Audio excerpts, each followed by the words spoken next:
Olá, chegamos agora às 6 da tarde pelo horário de Brasília. Um ótimo final de tarde de sábado para você. Trazemos aqui as últimas notícias do Brasil e do mundo neste sábado, dia 23 de maio. O presidente Donald Trump acaba de anunciar que um acordo com o Irã foi amplamente negociado e que mais detalhes devem ser anunciados em breve. Informação que chega para a gente aqui na nossa redação nestes últimos minutos.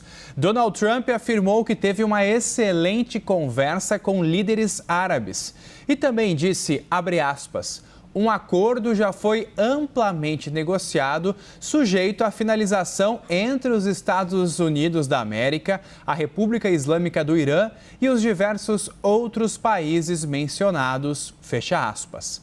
Trump disse ainda que teve uma conversa separada com o primeiro-ministro de Israel, Benjamin Netanyahu, ainda de acordo com Trump. Os aspectos e detalhes finais deste acordo vão ser discutidos nos próximos momentos e devem ser anunciados em breve. Esse acordo deve incluir, por exemplo, a reabertura do Estreito de Hormuz, notícia bastante importante que a gente traz ao vivo aqui na programação da CNN. E essa semana, inclusive, foi marcada por uma escalada de tensões entre os Estados Unidos e Cuba. Temores de uma ação militar americana semelhante à que ocorreu na Venezuela estavam ganhando muitos boatos por lá.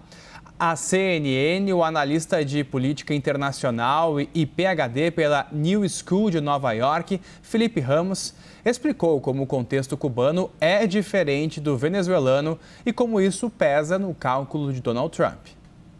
Justamente a diferença da Venezuela, né, que tem grandes recursos petroleiros, a Chevron já está aumentando as suas operações nos postos de petróleo que já existiam na Venezuela, a ExxonMobil, que havia saído da Venezuela desde o tempo do Hugo Chávez, está retornando, né, buscando retornar à Venezuela. Então, há recursos muito claros, né, para os Estados Unidos em relação a recursos naturais. Em Cuba não temos isso, né? Cuba não tem o que oferecer, vamos dizer assim, de lucro para o Trump, que é muito voltado, né, para relações transacionais e do que ele ganha imediatamente. Então, o ganho em relação a Cuba seria muito mais um ganho político e simbólico do que um ganho de retornos econômicos para os Estados Unidos ou de retornos estratégicos, né? Porque nesse momento da guerra do Irã, por exemplo, o petróleo venezuelano é um ativo muito importante para os Estados Unidos. Cuba não tem isso, né? Então acho que Trump também está pesando isso na sua decisão, dos riscos envolvidos, também uma diferença muito grande do tipo de regime. Na Venezuela a sociedade era muito mais complexa, havia oposição, havia uma líder opositora muito popular, né, como a Corina Machado, enquanto que em Cuba também não há isso, né, uma sociedade muito mais fechada, muito mais organizada, o Partido Político Comunista, né, de Cuba, não há uma sociedade civil, uma oposição muito clara, não há um plano de transição sólido, né. Então, uma vez que se opera uma operação desse tipo, a pergunta seria o que aconteceria depois e o que os Estados Unidos ganharia com isso, além do ponto de vista somente simbólico. Ainda no noticiário internacional, um homem nascido no Congo morreu após ser imobilizado por seguranças em uma rua comercial de Dublin, na Irlanda. Durante a abordagem, um dos seguranças ajoelha sobre o pescoço de Yves Sakila. Ele ficou inconsciente no local e foi declarado morto logo em seguida. A polícia informou que o homem foi detido por um suposto furto a uma loja. Esse caso ocorreu no último dia 15 e a divulgação do vídeo nas redes sociais acabou desencadeando protestos nos últimos dias.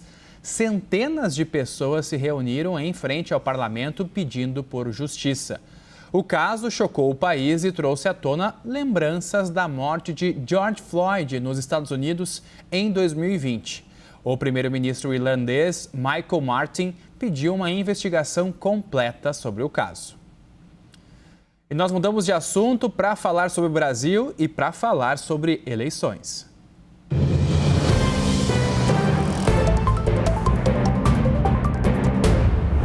O Instituto Datafolha divulgou hoje uma nova pesquisa de avaliação dos eleitores sobre o governo do presidente Lula do PT. Vamos então aos números? Em março, 40% avaliavam a gestão de Lula como ruim ou péssima. No mês seguinte, permaneceu em 40%. Depois foi para 39%. E hoje a avaliação negativa é de 38%. Já a avaliação positiva era de 32% em março, foi para 29% em abril. Depois, 30% e agora é de 32%. Aqueles que acreditam que o governo é regular eram 26%. Chegaram a 29% em abril e no começo de maio. E neste momento são 28%. Os que não sabem eram 1%, depois 2%, 1% e agora novamente 1%. O levantamento também apresentou índices de aprovação e desaprovação do trabalho de Lula. Dessa vez, os resultados mostraram um empate. Vamos ver na ilustração. Em março, 49% desaprovavam o governo. Esse número subiu para 51% em abril e permaneceu assim no começo de maio. Agora, 48% reprovam a gestão. Enquanto os que aprovam o trabalho de Lula eram 47% em março, depois 45% em abril e no começo de maio também. Agora são 48%. Aqueles que não sabem somavam 4% nesses 3 primeiros levantamentos. Hoje são 3%. O Instituto ouviu 2.004 pessoas entre os dias 20 e 21 de maio. A margem de erro é de 2 pontos percentuais para mais ou para menos, com nível de confiança da pesquisa em 95%. O levantamento está registrado no Tribunal Superior Eleitoral. E o analista aqui da CNN, Pedro Venceslau, avalia que os dados da pesquisa Datafolha revelam que os eleitores antipetistas seguem com Flávio Bolsonaro, mesmo após aquele vazamento de áudios entre o senador e o dono do Banco Master, Daniel Vorcaro. O Instituto Datafolha revelou nesse sábado que 88% dos eleitores de Flávio Bolsonaro defendem que ele siga na disputa pela presidência da República. É um número que causa muito alívio no Comitê do Senador do Rio de Janeiro, porque revela que o eleitorado antipetista, aquele que representa quase metade do eleitorado brasileiro, continua achando que o senador, que o filho de Jair Bolsonaro, ainda é a melhor opção para a disputa presidencial, para tentar tirar o PT do poder. Depois da revelação dos áudios das conversas entre Flávio Bolsonaro e o ex-banqueiro Daniel Vorcaro, os candidatos da direita e centro-direita avaliavam que havia uma oportunidade, uma janela de oportunidade para a chamada terceira via. Romeu Zema, ex-governador de Minas Gerais, agiu rápido e gravou um vídeo criticando duramente aquele que até então era o seu aliado. Essa decisão, diga-se, explodiu as pontes entre os dois e eliminou qualquer possibilidade de Zema ser o candidato a vice. Mas Zema agiu de forma estratégica, avaliando que poderia ser o herdeiro do que poderia ser o espólio de Flávio Bolsonaro. Ronaldo Caiado, no primeiro momento, foi cauteloso, deu uma declaração protocolar e defendeu a união da centro-direita. Mas depois da nova revelação que veio à tona de que Flávio se encontrou com Daniel Vorcaro já usando a tornozeleira eletrônica, também Ronaldo Caiado subiu o tom. A pesquisa mostra, entretanto, que esses abalos não foram o suficiente para que o eleitorado antipetista mudasse de posição. É um alívio para Flávio Bolsonaro, mas continue em alerta. Entre o eleitorado em geral, não só aqueles que são eleitores de Flávio Bolsonaro, 48% disseram que ele deveria continuar na disputa e 44% defenderam uma mudança de candidato. E entre os eleitores de Flávio, 53% disseram que ele agiu bem ao pedir recursos para Daniel Vorcaro. Não é um número muito favorável. Flávio Bolsonaro age a partir de agora para fidelizar esse eleitorado, energizar a militância que já é bolsonarista e torcer para que novas revelações não abalem a confiança desse eleitorado, que prefere qualquer opção que possa tirar o presidente Lula do poder. O senador Flávio Bolsonaro espera se encontrar na próxima semana com o presidente dos Estados Unidos, Donald Trump. A equipe da pré-campanha do senador quer evitar que Trump aplique novas tarifas comerciais ao Brasil. Essa é uma apuração do diretor de jornalismo da CNN em Brasília, Daniel Hittner, e da repórter Luciana Amaral. O receio do entorno de Flávio é que o presidente Lula consiga explorar politicamente possíveis novas tarifas e ampliar ainda mais a vantagem nas pesquisas eleitorais.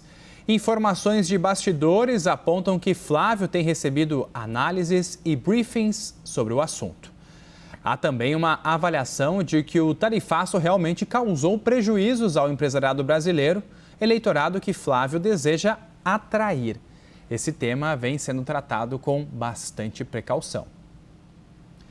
E o presidente Lula afirmou hoje ter dito ao presidente dos Estados Unidos, Donald Trump, que o Brasil não tem preferência por nenhum país em termos de relações internacionais. Lula defendeu trabalhar com quem queira transferir tecnologia para cá. A declaração foi dada durante um evento de inauguração do novo Centro de Desenvolvimento Tecnológico em Saúde da Fiocruz, em Manguinhos, no Rio de Janeiro. Eu fui dizer esses dias ao presidente Trump que o Brasil não tem preferência na sua relação internacional, política e cultural com nenhum país. O Brasil não tem preferência.